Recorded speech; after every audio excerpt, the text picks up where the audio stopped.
Hi, నేను మీ doctor Tanmay. ఈరోజు మనము ప్రోటీన్ ఇంటేక్ గురించి తెలుసుకుందాం. కామన్‌గా చాలామంది అడిగే క్వెషన్స్ ప్రోటీన్ ఎంత తీసుకోవాలి? ప్రోటీన్ ఎలా తీసుకోవాలి? ప్రోటీన్ ఫుడ్స్ ఎందులో ఉంటాయి? ఇలాగ కామన్‌గా చాలామంది అడుగుతుంటారు. ఈరోజు మనము దీని గురించి తెలుసుకుందాం.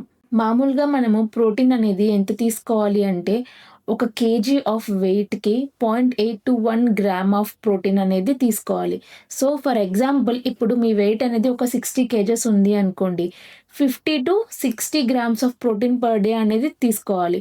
ఇది మనకి చేంజ్ అవుతూ ఉంటుంది ఇండివిడ్యువల్‌ని బట్టి. ఎందుకంటే ఒక పర్సన్ వెయిట్ లాస్ అవ్వాలి అనుకుంటారు. ఒక పర్సన్ వెయిట్ గెయిన్ అవ్వాలి అనుకుంటారు. Depends on the person. చాలా సింపుల్ ప్రోటీన్ ఫుడ్స్ అనేవి మనకి ఈజీగా దొరుకుతాయి. దీనివల్ల మనము హైఫై ప్రోటీన్ ఫుడ్స్‌ని బయట పర్చేస్ చేసి తీసుకోవాల్సిన అవసరం లేదు. సో, బేసిక్ ప్రోటీన్ డైట్ అనేది ఇంట్లో ఫాలో అవ్వాలి అనుకుంటే ఇంట్లోనే ఈజీగా దొరికే ఫుడ్స్ అనేవి చాలు. నార్మల్‌గా ప్రోటీన్ అనేది వెజ్ ఫుడ్స్‌లో ఎందులో ఉంటాయంటే దాల్, రాజ్మా, చోలే, మిల్క్, పన్నీర్, కర్డ్ ఇంకా సోయా చంక్స్‌లో మాత్రం మంచి ప్రోటీన్ క్వాంటిటీ అనేది ఉంటుంది. Non veg simple protein foods ఎలాంటివి అంటే eggs, chicken breast, fish, prawns ఇలాంటివి. నార్మల్‌గా ఇలాంటి సింపుల్ బేసిక్ ప్రోటీన్ ఫుడ్స్ అనేవి ఇంట్లోనే ఈజీగా అవైలబుల్‌గా ఉంటాయి.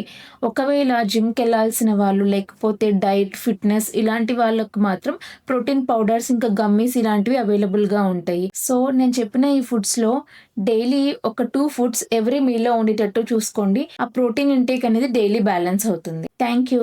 Because your body knows how to heal.